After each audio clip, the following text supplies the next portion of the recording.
The doctor slipped a note into my purse when no one was looking. It said only 4 words. Don't go home. Run. I'm Leena. I'm 70 years old. And that note saved my life. Because that night, I discovered my own family was planning to declare me mentally insane so they could lock me away and steal everything I owned. But what they didn't know was that I had a secret, and it was going to destroy their entire plan. For 45 years, I believed I had built a loving family. I adopted my son when he was just a little boy. I raised him with sacrifice, discipline, and unconditional love. When my husband passed away, my son became my only family, along with his wife and my granddaughter. I gave them everything: my time, my energy, my money, my life. I worked long hours, I paid bills, I helped with school, I supported their home. I thought this was what love looked like, but love was about to turn into betrayal. At a routine appointment, my doctor, who had treated me for years, acted strangely. His hands were shaking. He avoided eye contact. When I stood up to leave, he quietly slipped the note into my bag. Later, when I read it, my heart stopped. It explained everything. My daughter-in-law had visited him. She asked him to certify that I was mentally unstable. They wanted me declared incompetent. They wanted to send me to a nursing facility and gain control of my house, my savings, my assets. The note ended with, "Do not trust them. Run." That night, I didn't sleep. Instead, I listened. At 2 a.m., I heard whispers from the kitchen. I heard my son's voice. They were discussing their plan. They said I was losing my mind. They said I was forgetting things. They planned to switch my medications. They planned to hide my belongings. They even discussed creating fake medical documents.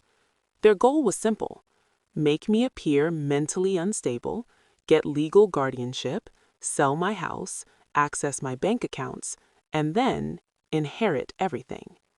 They laughed while saying it. They called me a burden. They said I had already lived too long.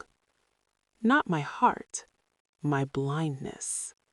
What they never knew was that when my husband passed away, he left me something he kept hidden: an offshore account and properties overseas. Total value, millions.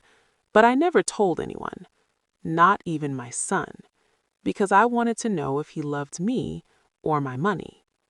Now I had my answer, and it wasn't love. So I packed a small suitcase at dawn. I left quietly. No drama, no show, just action.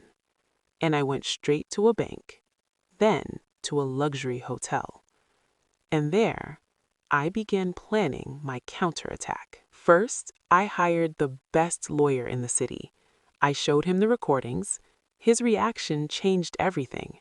It was elder abuse, fraud, conspiracy, identity theft. Meanwhile, my investigator discovered even more. My daughter-in-law had opened credit cards in my name. They had already stolen tens of thousands of dollars. My son had lost his job and was living off my money. They had contacted multiple doctors to find someone willing to lie. But they made one fatal mistake. They tried to hire a document forger.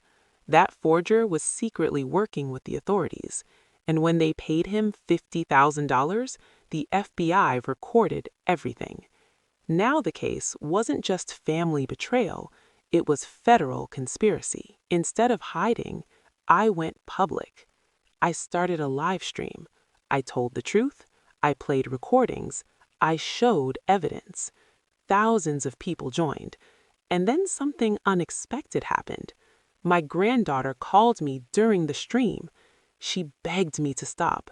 She admitted they were trying to commit me, but she was afraid she'd be blamed if everything failed. That call exposed everything, and the internet exploded. The world was watching. There was no hiding anymore. The trial began weeks later. The evidence was overwhelming. Audio recordings, bank documents, witness testimony, FBI proof. My granddaughter testified honestly. She chose truth over fear. The jury deliberated for only 2 hours. The verdict: guilty. My son received 12 years in prison. His wife received 10 years. The courtroom was silent when the sentence was read. No more laughter, no more manipulations. Justice had arrived. Today, I live in a smaller house. Bright, safe. My granddaughter lives with me. She decided to study law. She wants to protect others from elder abuse. And now, I feel something I hadn't felt in years. Freedom. I learned something powerful. Kindness is beautiful, but kindness without boundaries becomes self-destruction. Love should never require losing yourself. Sometimes the bravest thing a woman can do is walk away and start again. I'm Leena. I'm 70 years old. They tried to declare me insane. They tried to steal my life. But instead, they woke me up. And this time, I was ready.